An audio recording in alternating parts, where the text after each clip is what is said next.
Welcome to Foolproof Theology. My name is Chase Davis. It's great to be with you. Here at Foolproof Theology, we love to go after topics that are important, that need a deep dive into kind of their history, the underlying philosophies informing them. So today on the podcast, we're going to talk about leadership just as a category, and it's going to be a good time.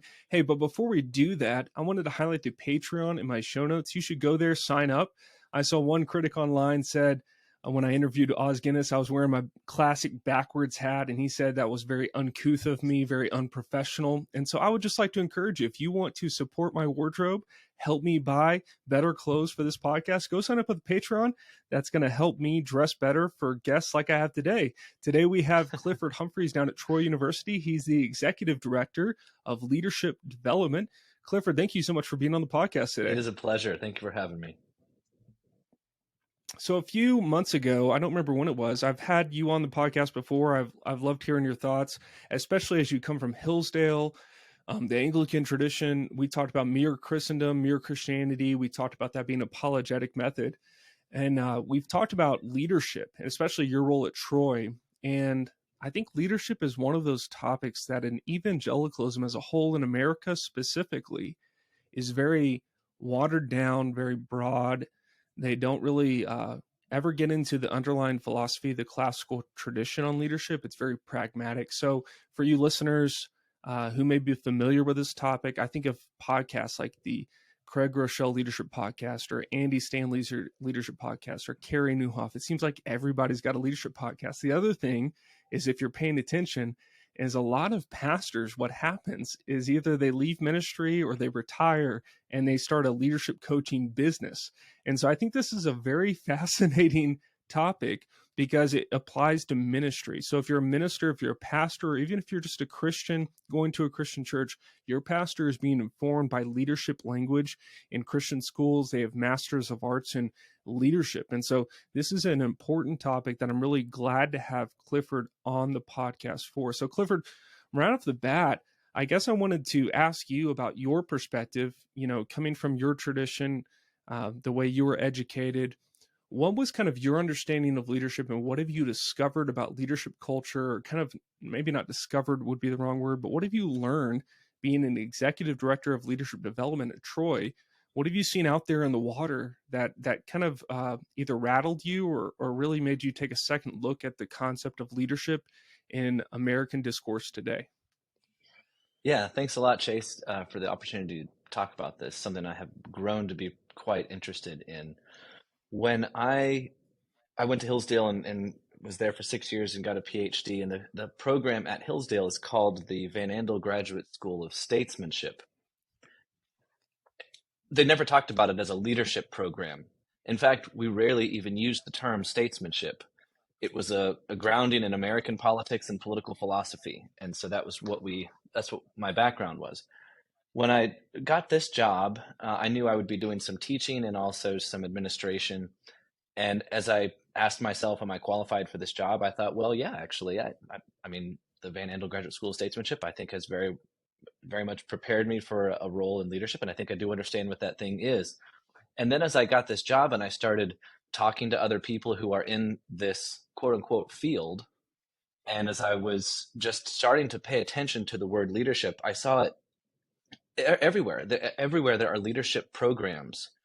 And I should go ahead and say, I'm afraid I'm going to probably offend maybe a quarter of your audience, because I wouldn't be surprised if most of them have had some sort of training or certificate or degree in something that has the word leadership in it: organizational leadership, educational leadership, you name it. People have gotten this, and it's flattering to be able to get a degree in something related to leadership, because it means that you're credentialed to be a step above everyone else. And my roommate in college, I remember we thought it was kind of funny that he got a major in Christian leadership. No one really knew what that was, and he was reading books called the 21 Irrefutable Laws of Leadership. I think that was like the John MacArthur book or something like that. Those were pretty popular, but nobody really knew what it was. But ever since I took this job, I started noticing that it's just permeated leadership studies programs, and just the concept of leadership has permeated our culture and recently. I did an Ngram study on Google and looked at the term leadership, how often it appeared in print. And it was amazing. It almost was non-existent until the 20th century in English language print. And it just explodes. Really, World War II is really when you start to kind of see it. And then in the 80s, 90s, 2000s is when it really, really spikes. And so if you look around at colleges and universities that have programs that are leadership studies programs, they just almost didn't exist in the 80s. And now they are in every major university and college out there. And the Christian world is not unique, is they're there as well. And so what's the problem with this? Well, first off, I hope everyone understands how odd it is that this field now that is just everywhere, that is not some new, it's not like it came around for some new technology. It's not like computer science, which didn't exist in the 30s and 40s, right? No, leadership has been around since the dawn of time. Why is it that now we think you can study it in a way that no one thought before? So if you're convinced that that's odd, you should ask yourself, well, why is that? Why is it that we now think we can teach leadership in a way that we couldn't? And it's a bit of a complicated story, but it has to do with science and things that we consider social science. And so in short, there's a hubris, as it were, that we can teach leadership as a kind of skill set that we couldn't see before. And there's this idea now that, I mean, there are journals, academic journals in the field of leadership, which assumes that we are going to be learning new things about leadership all the time, as though we're some sort of ever progressing knowledge base that we can learn. And if you think about that, that's also really weird, because leadership seems to be, if it's been practiced by people that we hold up as exemplar, Winston Churchill, George Washington sort of people, they didn't have leadership training programs. How in the world did they learn how to do this? They didn't learn about these skills. And if we're learning ever more and more and more, then they must have known only the teeniest little bit. And we must be standing, way above them now that we've got all of this extra knowledge on leadership. And yet, where are the Washingtons? Where are the Churchills that we're supposed to be producing? So these facts should get you to question what is behind all this. Yeah, I agree. And I see that even in my own seminary education, they've now got, a degree in social justice. They've got a degree in all sorts of things. And it just seems like another thing that Christian institutions have taken to be like a signal from the broader culture of like, well, the secular world is doing this, so we better offer a Christian alternative. But oftentimes that Christian alternative is subpar, not respected by the world. Mm-hmm. And really, like, it doesn't pull from the Christian tradition, like you mentioned with Churchill or others, that this stuff has been common knowledge, whether it involves integrity, character, people that are competent, all these types of issues that the Bible speaks to, that the church speaks to. And so these things have been in the water, but I have a similar mindset of Clifford. Is like, whenever you see these new things come about, whether a new degree program, those may be necessary innovations, but oftentimes what they are is more marketing ploys Mm-hmm. to get attendance back up, to appeal to a broader culture. And so one of the things I wanted to ask you is like, what were kind of a few categories when you started looking into leadership culture that you kind of saw? Like you mentioned one being like the rise out of World War II and the need for leadership or something like that, Yeah. kind of generalship or military leadership. But what were some streams that you saw informing a lot of the literature, podcasts, and other things that speak into leadership today? Well, I've actually got some students who are helping me with this kind of rudimentary research, where I'm just having them look up prominent leadership programs in every state.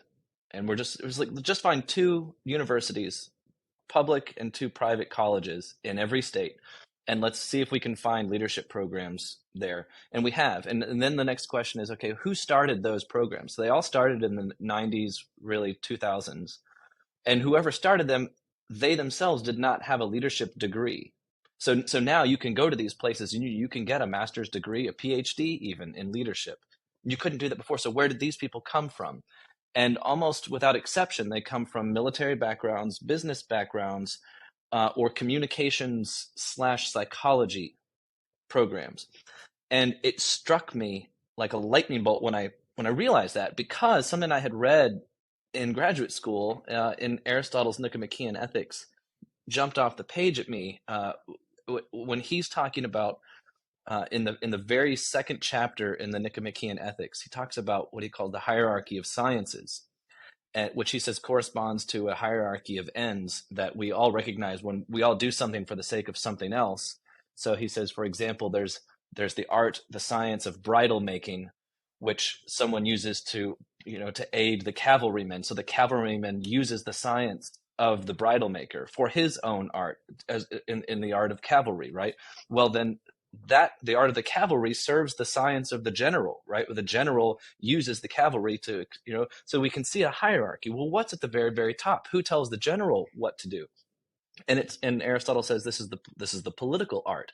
This is the science that governs all of the others, and it's at the very, very top.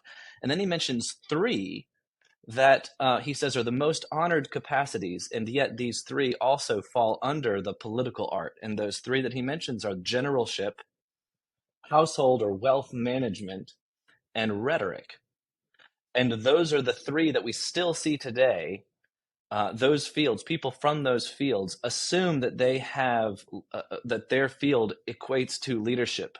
That if they study generalship or business management or a kind of rhetoric, that is exactly what leadership is. And at the very last chapter of the Nicomachean Ethics, in the very last book, he says that the sophists assume that the leadership art is rhetoric. And if you know anything about the sophists, they were, if you read Plato, this is who Socrates is always engaging in conversation. They're people who would travel around the cities, states in Greece, and they would sell knowledge to wealthy young men, generally, under the guise of influence. I will teach you how to have influence in your city. And the problem that Socrates is always pointing out with them is that this is amoral influence. It's influence, good or bad, right? But I will equip you to be powerful in your city, to be able to sway opinion, and so that's a problem. And what you see in Aristotle then is that Aristotle could see how even in his day, in 5th century Greece, there were people who were claiming to have a kind of leadership expertise, and they were consultants, and they were making lots of money, just like there are today. People who claim to have this pseudo-scientific knowledge of how to influence people. And I start my class, Introduction to Leadership, by asking students what they think of leadership. And often the conversation will go to something like, well, it's the ability to influence people.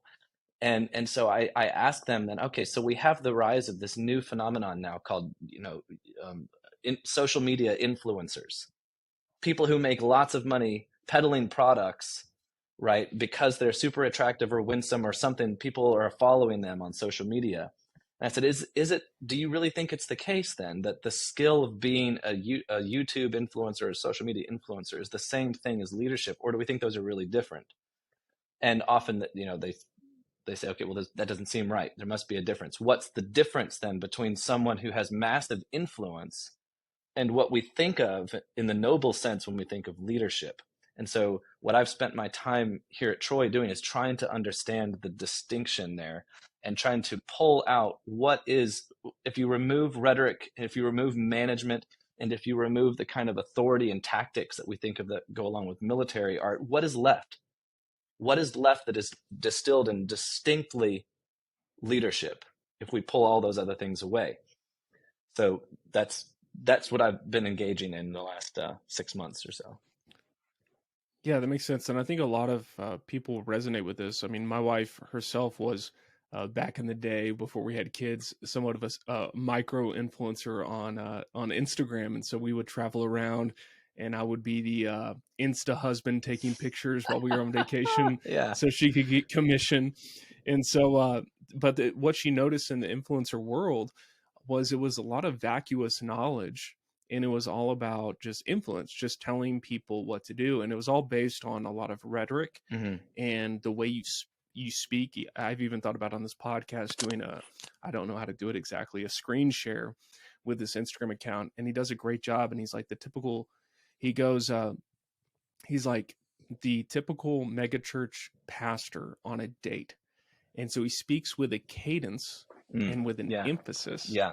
to convince people. Right. And it's all just rhetoric. And Yeah. I think what saddens me for a lot of Christians is that because they haven't been trained or taught with biblical principles, with character, with Christian worldview, with church history in mind, is that they're easily manipulated by Yeah. people who can speak in a pattern of rhetoric Right. that gets them going, that motivates them. Two streams I think of for people who are listening who may know these people, like Jocko Willink, who's in the military, who was in the military, has a wide audience now. He talks about leadership. I think he's written a book on leadership, and from what I hear, it's great. Like Yeah. really helpful for people. Other people like Jordan Peterson, who's a leader in other ways, but he comes from a psychology background, and he really emphasizes on social dynamics, psychology. But he's very much a rhetorician. You Yeah. know, he knows how to argue, he knows how to stand his ground, all that kind of stuff. So I think this is really important, a really important topic for people. Why do you think today?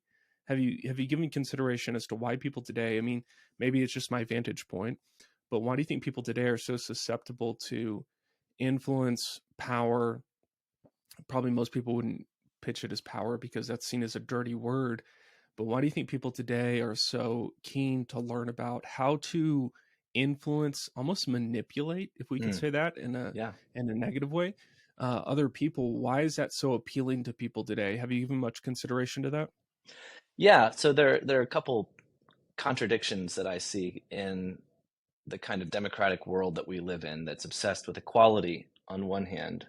On the other hand, everybody wants to be famous and special and unequal. They want to be recognized as above everyone else, right? Everyone that popularity, that kind of a thing. And so what it used to be the case that if you were not born in a certain class, then you were not going to be a person of influence, probably.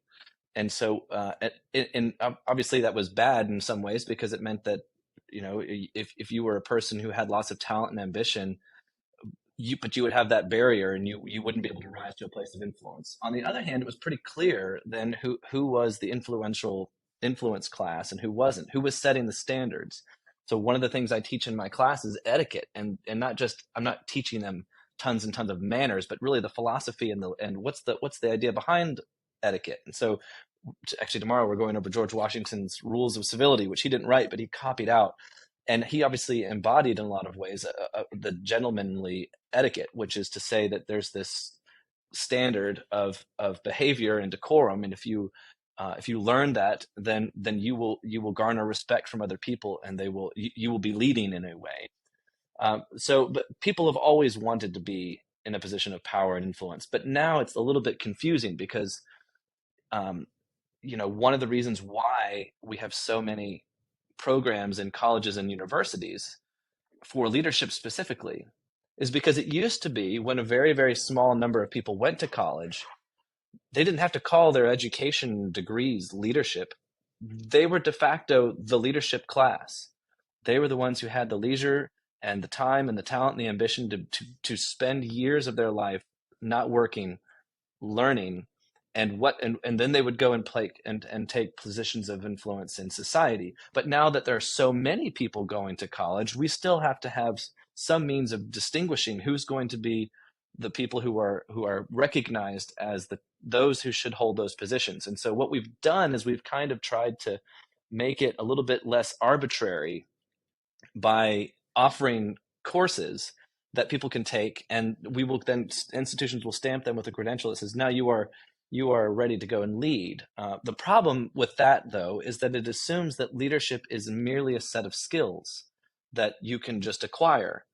And the other problem with that, what we've already hinted at, is that under the sort of rules of social science, there's an assumption that we can separate facts and values, and so that we can study leadership like it were some sort of naturally occurring phenomena that we could just observe, and without any reference to sort of right and wrong, not making any moral judgments on the behavior, just sort of looking at it. And that's why you get all these ridiculous terms that come about now, inspirational leadership or leadership even, which are ways of trying to kind of, servant leadership especially is a way of trying to reconcile the urge that people have to want to be in a position of power and of influence. But in an egalitarian society that we live in, people think the only legitimate reason for wanting to be in a position of power is if you want to serve everyone else. And obviously, from a Christian perspective, we understand what that's like. We understand where that comes from, right? In fact, we just celebrated Easter and Maundy Thursday, when Christ gets on the floor and washes his disciples' feet, and he demonstrates and says, what I have done, this is what you should do,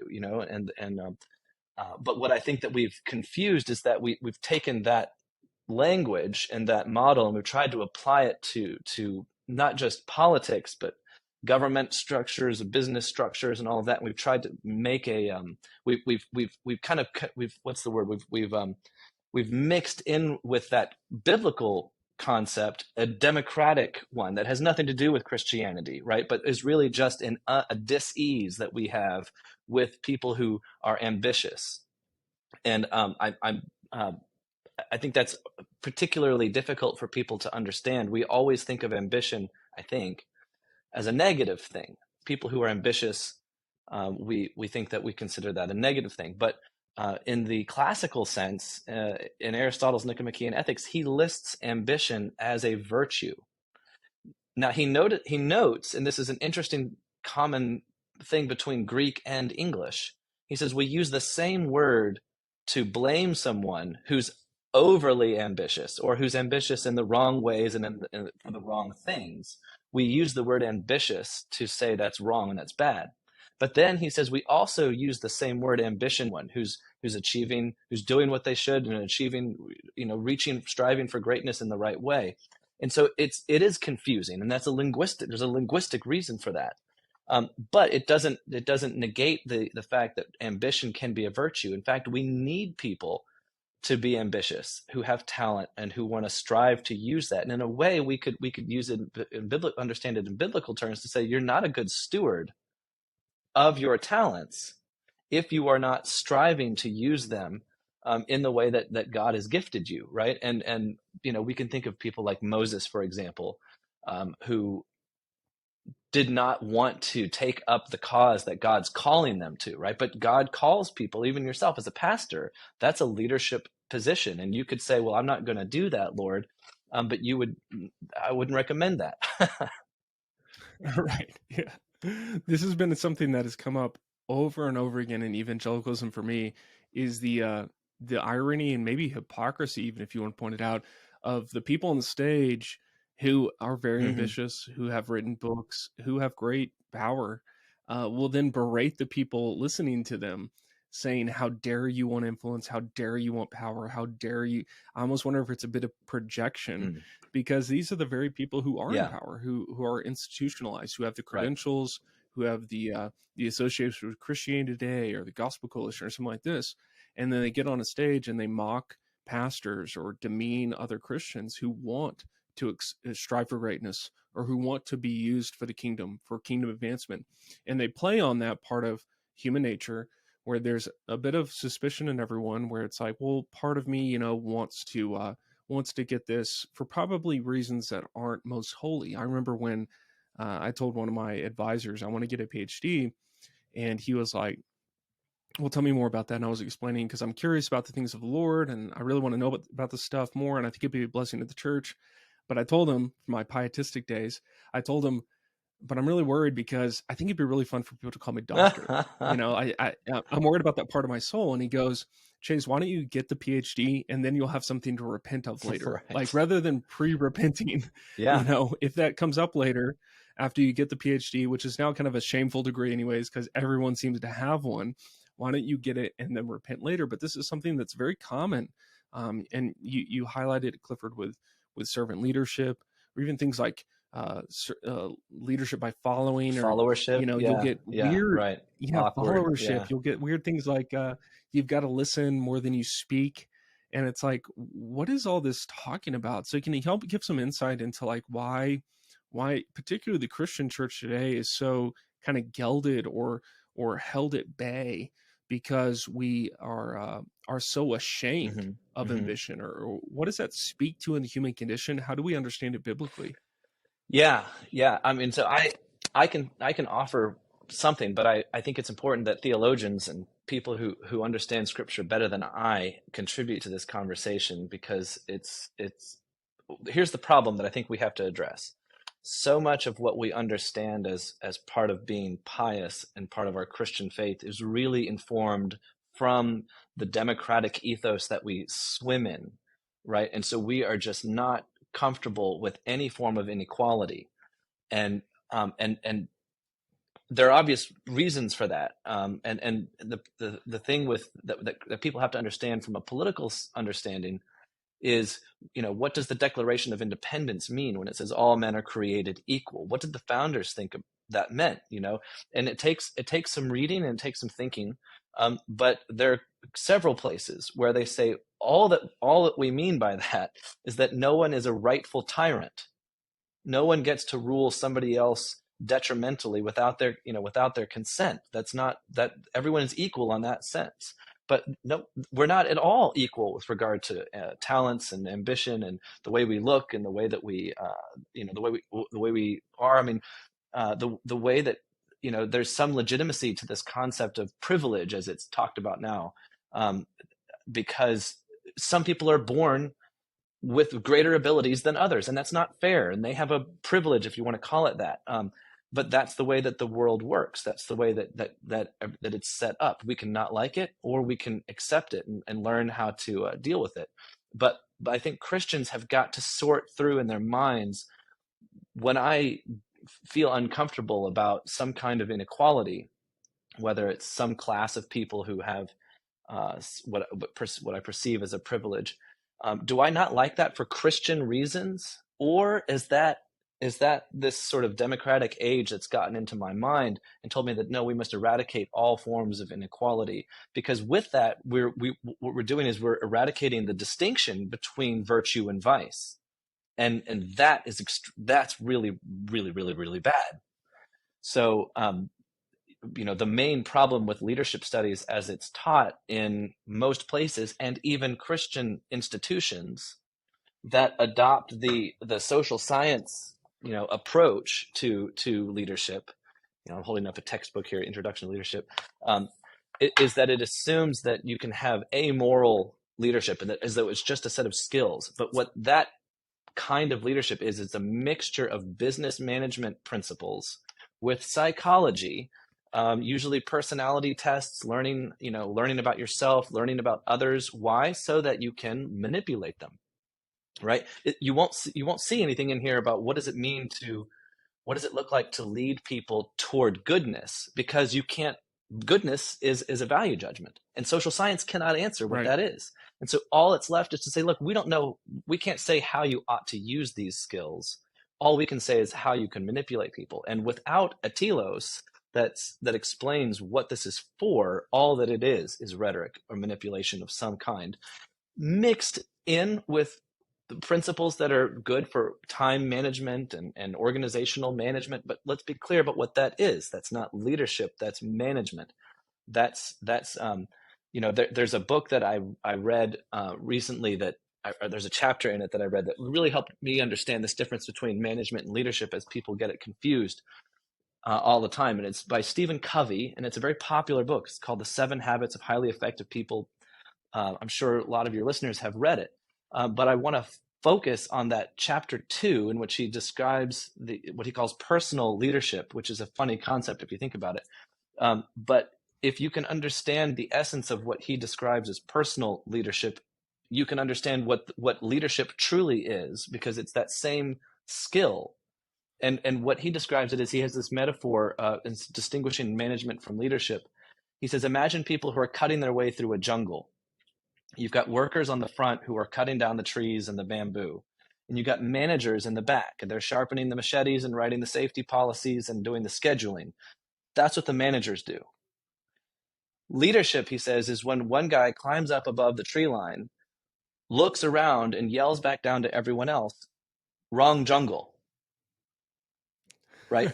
Completely different skill from management, right? And so what is, in essence, what is the skill that he's describing there? Moral vision. Being able to see through with a moral understanding of what direction we ought to be heading in. And I have my students read a debate between Abraham Lincoln and Stephen Douglas, the seventh debate that they did, in which Stephen Douglas has this completely management mentality of the Constitution. He reads it. He reads the Constitution purely as having all the answers that we need, when really the Constitution is a manual for how to cut through the jungle of events as a people. That's all that it is. It requires something outside of that to be able to tell the Constitution, what is this thing for? And what Lincoln does is he points to the Declaration of Independence and says, if we want to know what jungle we should be heading for, we have to look to that document. So that helps us understand what he calls what Douglas is doing, which is arguing that the Constitution was made to in such a way, if we read it really strictly and we don't look at anything else, then we can come to the conclusion that the Constitution was intended to protect slavery as an institution. And there's three places where it comes up: the Fugitive Slave Clause, the Three-Fifths Clause, and the prohibition on ending the slave trade. He says, if you just look at those things and you can see the Constitution was meant to preserve slavery. Well, yeah, if you're just reading the management policies, which are telling you how to cut through the jungle, if you don't get a look at what it's all for, then that's the conclusion you'll come to. And so what is that skill? Again, it's moral vision. And so my argument is this: no one called it leadership studies programs, but what everyone learned as leadership training was moral philosophy, which we today think of as some weird corner of the philosophy department that doesn't really have anything to say to anyone else.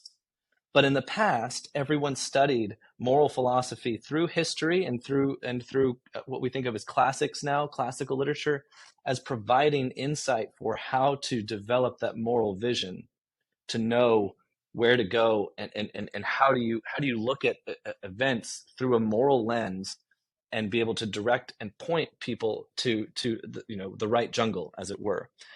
But again, most leadership training programs today, even at churches and Christian colleges, don't teach moral philosophy. If you look at the classes that they offer, they are sort of just management and rhetoric mixed in. That's really all that it is. And so that's why I think it's a pernicious thing. It's actually really dangerous if you're teaching and equipping people to know how to manipulate others, but you're not providing that robust understanding of what the telos is, of where you're supposed to be headed, and teaching people to think about the distinction there. You're not just doing a neutral thing. I think you're actually doing something very dangerous. Yeah, even nefarious. And Right. I think that's very true. It's a problem I've seen in what a lot of people call big Eva, like Carl Truman, is you've got a lot of people who are rhetoricians who know how to manipulate people, whether implicitly or explicitly. Most of them, I think, implicitly, because if they came to terms with the explicit knowledge that they are manipulating people, they would probably feel shame. Mm-hmm. But they're shameless, implicit rhetoricians who persuade and manipulate people, and it gives credence to those accusations who come against the church about how it's it's an institution that just manipulates people Right. and all that kind of stuff, instead of forming people in Christ. Just for my listeners, one example, a couple of examples biblically I thought of while Clifford was speaking here was one. Really think about and consider what Clifford is suggesting here with our democratic age, with liberalism, the kind of egalitarian waters we swim in. We tend to read that into the Bible. And so when we read that into the Bible, we tend to butcher the Bible. That's called eisegesis. And so when you read the story of David and how he was chosen, we tend to read that through a democratic lens. And we go, well, he was the smallest, and that proves that God, doesn't care about size and doesn't care about other things. And it's not about that. And then you look at another thing kind of on the other end of the spectrum would be James, where it talks about how not many of you should become teachers. And a lot of guys like me or other men, a lot of men, when they hear a challenge, they're like, well, I'll prove you wrong. And so a lot of us, we hear these things in the Bible and we read them through very strange lenses. Instead of a biblical kind of character or moral vision lens, we read them through a democratic lens, an overcomer lens, kind of these attitudes where it's like, I've got to prove myself or assert myself or legitimize myself. And that becomes really problematic if you become a pastor, because you're constantly trying to prove yourself trying to legitimize yourself, and then you're doing that by manipulating people. And I think Yeah. that, I mean, like you've highlighted, this is very dangerous material. Yeah. I think it, like, more than secular counseling or more than some other things, I think leadership material, when it's not rooted in a compelling moral vision that's rooted in character, I think it can become really not just problematic but Right. wicked, and it can become a type of Mm. captivity. Just one more thing on that would be the way the church uh, uses its voice today is very much in service of the broader culture. What base can I appeal to? Who can I win over? How can I not lose my bottom line? And so a lot of pastors keep silent because they know if they speak when Roe v. Wade gets overturned, they know if they speak on that from the pulpit that next Sunday, then half of their congregants are going to be outraged that we celebrated that this butchering of babies has been outlawed, at least at a federal level, not in Colorado, but at least at a federal level. They know that half of their congregants, and that means that they're going to have to fire people the next week because their budget is going to dry up. And so, Mm. so much of our church, even church leadership culture, is driven by this. I want to drill down on, though, and this will get us to kind of the final push I want to draw out of you, Clifford, is this compelling moral excellence, or kind of this moral vision that you talk about. But what is the problem with leadership being apolitical? You talk about leadership being apolitical as if it's morally neutral. We've talked about that briefly already, but really kind of tell me more about that. Why is that problematic for leadership today? Yeah. So I'll try and be real brief, but just I'll try and describe why business, the military art, and rhetoric cannot be leadership. So military art is, we revere people, military officers, and often this job, I think they were planning on hiring a military guy before, but we just automatically assume if you go to West Point, if you go to any kind of military training, you obviously know all about leadership. And there's something to that insofar as it teaches people command, which is how do you give orders to people, which is an element in leadership. And in fact, when it comes to the military, it's really important to a people that we be able to enemies and protect our borders and all of that, right? The problem with leadership, the limit of leadership, is that leadership cannot answer the question, who is our enemy and what is the point of victory?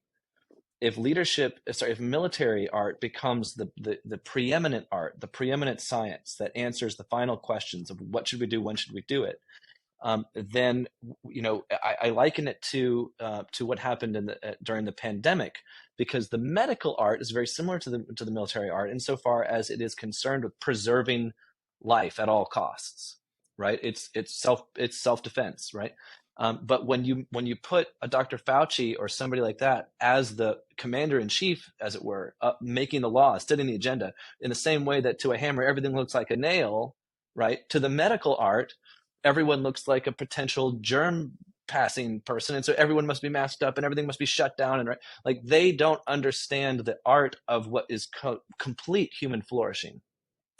Obviously, survival and medical art and all that is important. It's a part of the human flourishing, but the military art, like the medical art, is not the full picture. Likewise, wealth management or management or business is all about how can we provide some service or good to society in such a way that it is profitable. And that's a really good thing. You have to have that, right? Again, it's a part of, right?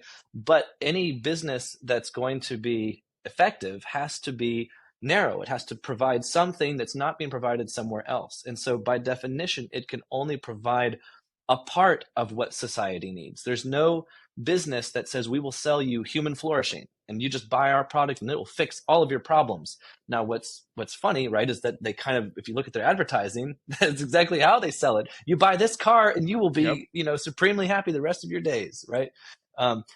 So there's a presumption that people who are good at business management can direct society with the same kind of principles. In the same way that they could manage a large factory and keep all the gears turning, right? But that's not the same thing as promoting human flourishing. Keeping a factory running, not the same thing as promoting human flourishing. Rhetoric is the trickiest one because if you're going to be a leader, you have to understand rhetoric. It has to use principles of rhetoric. But if you want to know what rhetoric looks like apart from this moral vision, think of con man. Think of the con man. And I really enjoy the story of Frank Abagnale. Catch Me If You Can. That movie is great. The book is even better, and even better than that might be listening to YouTube videos of the actual guy talking. He was an absolute perfect con man, and to the end. And what I mean by that is he was the guy who impersonated. He made people believe that he was a pilot, that he was a lawyer, that he was a doctor, and that he was a college professor. He held all of those positions and was able to convince people that he had those skills because he understood rhetoric. Rhetoric is the art of persuasion, right? And he persuaded all kinds of people. And then he was caught eventually because he was writing bad checks. He was caught by the FBI, and they let him out early on parole on the condition that he would help them find, check fraud, that kind of thing.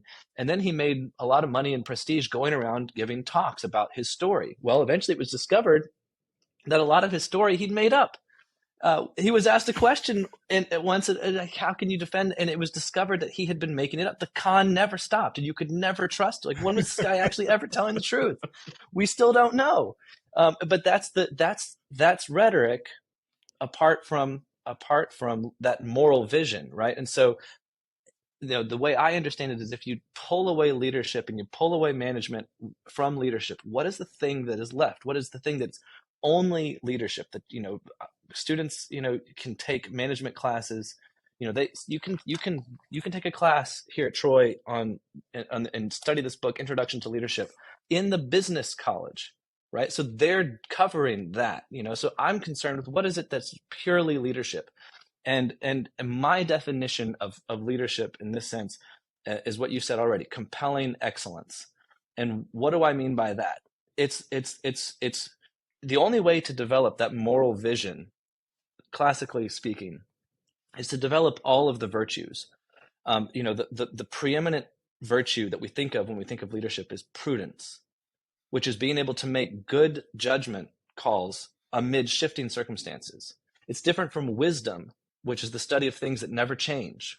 Prudence is making decisions in the heat of action, in the heat, always with regard to action. And it's always in keeping with with human flourishing and the true human good. You have to understand that. But Aristotle helps explain, you can't exercise prudence if you're a coward. Because if it comes down to, should we attack or should we hide behind the wall, if you're a coward, you're not going to be able to evaluate that decision objectively. You're probably going to say, well, I think there's a really good reason we should just stay behind the wall. We shouldn't, charge the enemy right now. And it's the same with temperance, right? If with pleasure and pain are the same way. You have to develop all these virtues in order to cultivate that one virtue of prudence, be able to make good judgments. So what does it look like when someone has all of the virtues, that it gives them that moral vision? You've already said it a couple times. It's this word character and this word integrity, which are probably abused to such a degree that we almost can't use them anymore because they mean nothing and everything. And so I'd really drill down with my students and help them understand what it means. The word character, I pass around this coin. Character is literally a Greek word. It's character, that means like an etching in something like a coin. And I tell them this. I said, look, your habits are the sum of all your choices, and your character is the sum of all your habits. All of those are etchings that you're putting into yourself, and you're creating an image in a coin, as it were.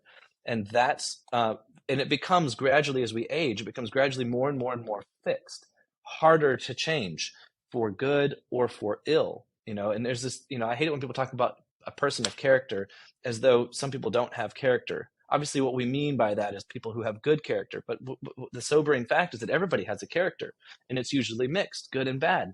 And so the way that you develop good character is by developing the virtues and overcoming vice.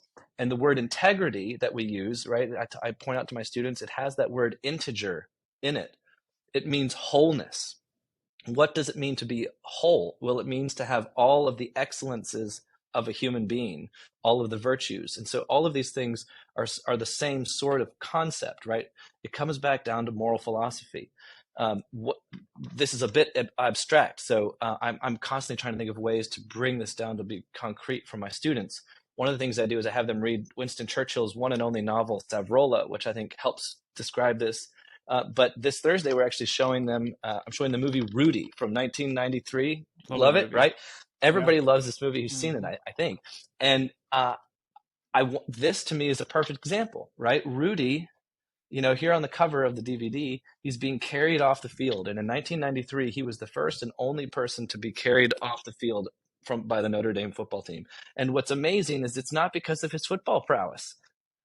He was not that great at football, right? He just didn't have the athletic ability and the body to be able to compete at that level.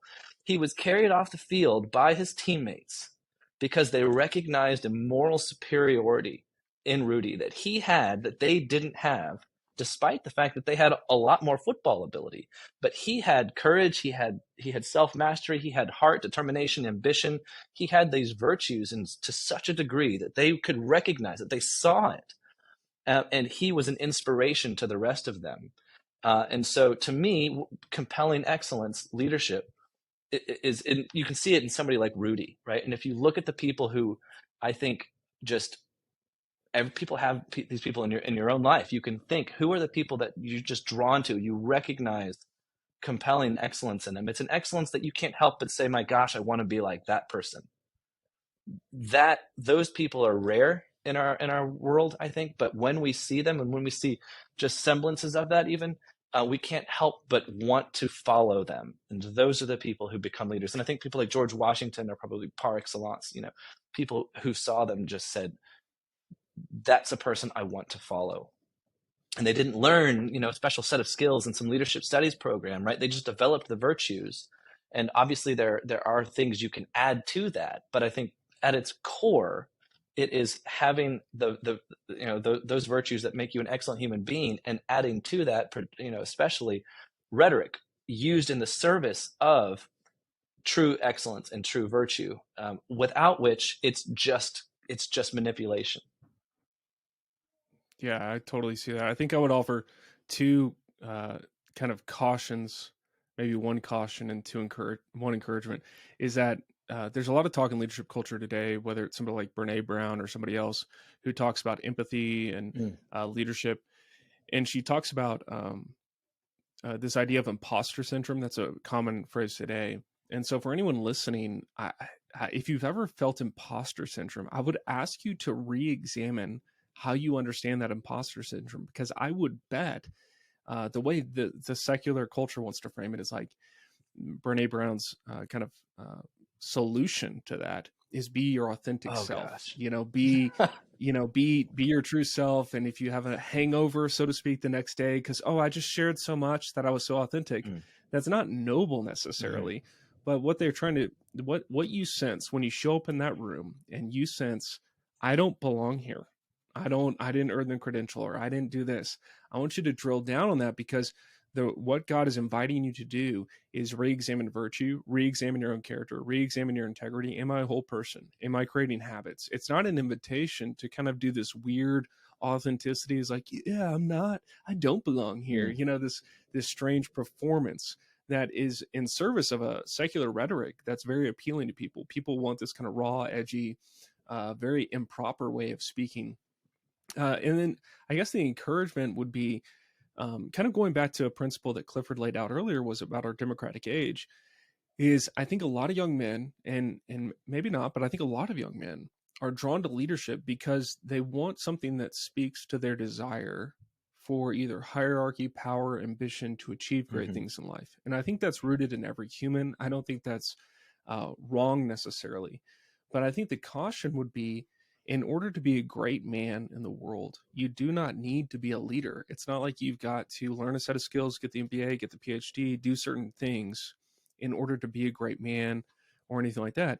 You need to follow Jesus Mm. Christ. And the shame that Clifford is bringing to the table that I'm going to highlight is that of all the people that should talk about moral philosophy, pastors and preachers should be the people that are championing the biblical ethics, the biblical worldview, and forwarding those and incubating their people through liturgy and through teaching, through rigorous Bible learning, to be virtuous people of character and integrity, of wholeness.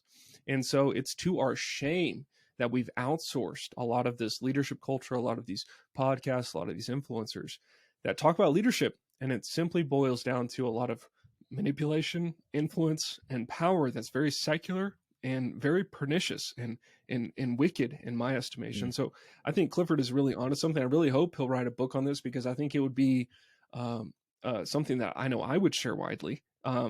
Clifford, just real briefly, a personal example is we did a leadership development seminar at our church, because in church planning, that's what you get taught a lot is Yeah.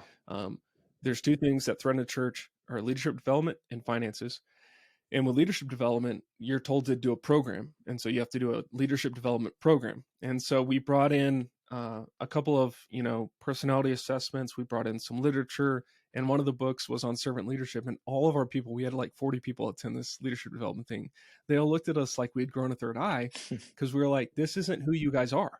Like, you guys are people of moral vision, of conviction, of character. And yet you're giving us a book that is not what you guys represent. And I'm like, well, I don't know what else is out there. Yeah. Like, this is all that's in the water is servant leadership, Yeah. Don't have too much ambition, and rhetoric and management is really what a lot of church leadership boils down to. So I really enjoy your emphasis on compelling people to excellence. I think that's a great thing. And I think I would just caution people, like, look, given that God created a hierarchical world, you shouldn't feel an undue pressure that you have to become, the George Washington or the Winston Churchill. If you're gifted in that way, good on you. Praise God. We need more of those people. But if you're not that guy, like, do not become so obsessed with like performance, rhetoric, management, all this stuff to try to assert yourself or validate yourself or solve something in your soul that only Christ can solve. Right. Yeah, that's great. And I would just add, in the same way that I was describing Rudy as somebody that everyone looked upon around him, and so there's something just different about this guy. Obviously, we have an example in Christ, and if you think about how is he able to just walk around and tell people, follow me, right? If that's not leadership, I don't know what is. And they just said, yep, I'm going, right? Like, they could see something different in him, right? And of course, we know from scriptures too, it wasn't because he was particularly attractive. There was nothing about his person that was arbitrarily excellent, right? But there was something about him. Obviously, the Holy Spirit has something to do with that, I think. But Christ is an example that Christians ought to look to, but critically, not through this democratic lens that we've been kind of taught to look at it. So one resource I'll point to that, let me just say, the reason that so much of this stuff is pervasive is because there's a hint of truth in it. There is a hint of truth. All those rhetorics, all the rhetoric gimmicks and all that, there's a lot of truth in that. You really can learn how to manipulate people. And all the people who are willing to, you can pay lots of money to come teach you how to influence tricks and gimmicks. Those things are true. I'll say, though, Aristotle thought of those things, a couple thousand years ago in his book, The Rhetoric. He describes, like 50 different emotions and all the different ways that you can elicit those from people. And he also describes, if you want to appear as a good person in all of these different ways, here are the things you can do. All of that gimmick, he's probably thought of it all before already. But there's a book by a Roman Catholic guy named Alexandre Havard, and he wrote this book, From Temperament to Character, and it's the best. It's really small. It is the best thing I've read of modern literature that just distills a lot of the classical and Christian wisdom and brings in personality tests, but sort of the medieval understanding of temperaments, which he says is critically different, because a personality test says this is who you are. Right? This is it. And if you can figure out who other people are, then you can manipulate them. And it doesn't understand the human person as the way that God made us, which is what he says is sort of half our temperament, which is our tendencies. But that is not us. That's only half of who we are. The rest of it is our choices and our habits that we're creating. We might have certain weaknesses and strengths that come with the temperament, but we're not determined to fall into those. We can develop habits and virtues to overcome those weaknesses. And he has this example on the cover of the statue of David going back to your point about David, right? Michelangelo's David, I don't care who you are, when you lived, or where you lived, you look at that statue and you cannot help but say, fashions may change, but that is what an ideal human male body looks like. There's never been someone who looked like that, right? But we can all perceive the excellence that's there, right? And in the same way, we can recognize virtuous excellence when we see people who live a certain way and have developed those habits. I think there's something about that we can perceive as human beings in the same way. And learning rhetoric and learning all those things to make that compelling is really important if you want to be able to use it in a leadership capacity, which we need desperately, always, all the time. But I think making these distinctions is really critical. It's really helped me a lot, and I know I've still got a lot more to learn, but it's been extremely enlightening and depressing at the same time, because I see how few there are people who think about it this way.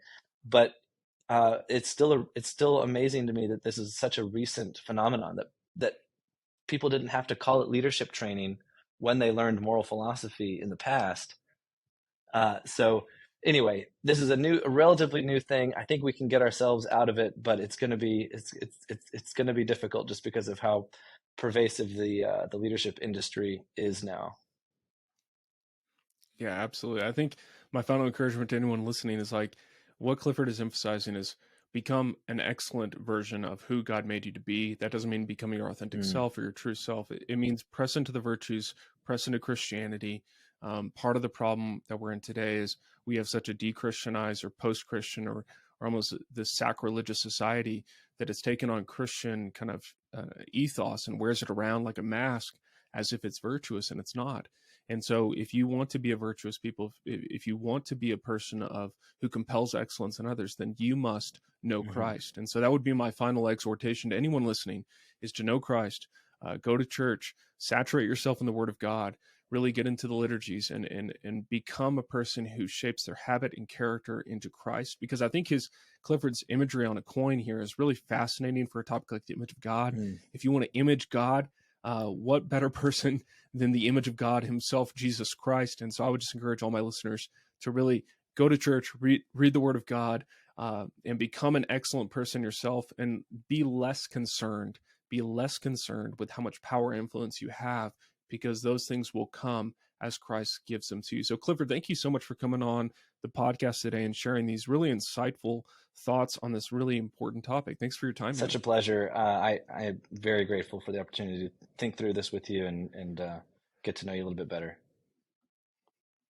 Absolutely. If people want to follow you, I'm going to drop a link to the show notes for your Twitter. Is there anywhere else where people can keep up with you or see what you're up to? Nope, that's it. That's where I post anything that I write, usually on Twitter. So that's great. All right. Well, listeners, you heard it. I'll drop a link to his Twitter in the show notes, and you can follow Clifford on there, interact with him. And really, I do want to encourage you to go to the Patreon, support the show, help me bring great content to you for free. It's all on anywhere you can find a podcast. Share this episode with a friend. Maybe they've been sharing Carrie Newhoff, Craig Rochelle, Andy Stanley with you, and maybe you can share back a podcast with them. So share it with them. Share it with your friends, bring it into your church, and really help your church, help your friends become more excellent people, virtuous people, because that's what our world needs. Ultimately, our world needs Jesus Christ, but we need followers of Jesus to be more virtuous people. So thanks so much for tuning in this time, and we will see you next time.